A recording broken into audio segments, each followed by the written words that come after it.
At first, I didn't even think it was possible. A ton of reports about one device getting a cracked hinge after a short time, while another features an unbeatable AMOLED display.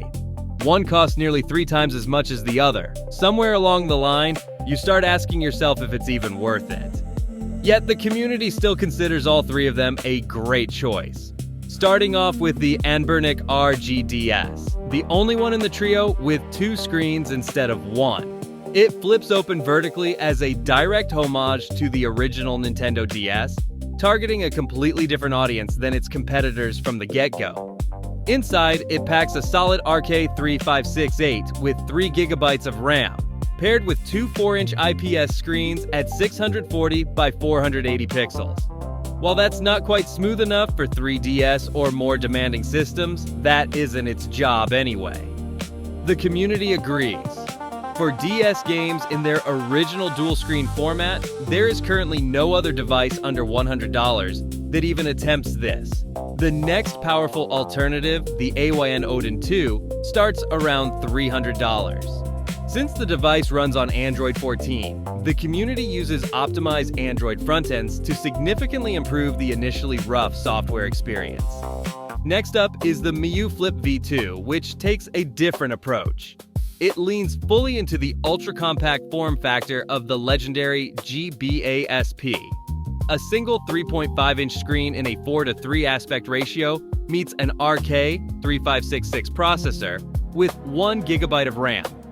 This runs PS1, N64, and parts of the Dreamcast library reliably, and surprisingly broad coverage for a device in this price range.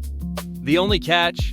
The shell and hinge constantly face community reports regarding manufacturing variances and uneven resistance when flipping it open. Before we move on to the third device, quickly subscribe to the channel for more videos like this.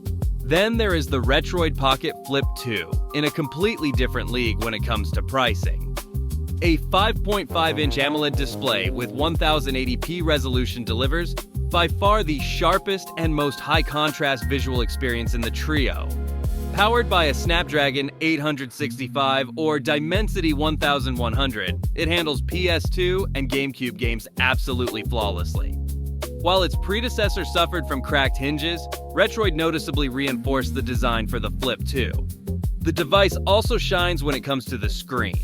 Thanks to AMOLED technology, readability under direct sunlight is excellent, completely outclassing the competitors' IPS panels in terms of contrast. 3 completely different answers to the exact same core concept. A handheld that safely folds shut. The RGDS serves a single, highly specific dual-screen nostalgia. The Miyoo Flip V2 aims for the widest system coverage for very little money.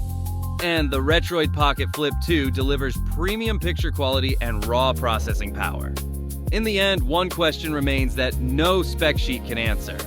Is a specific system more important to you than anything else? Or does it ultimately come down to how much screen and performance you can get for your budget?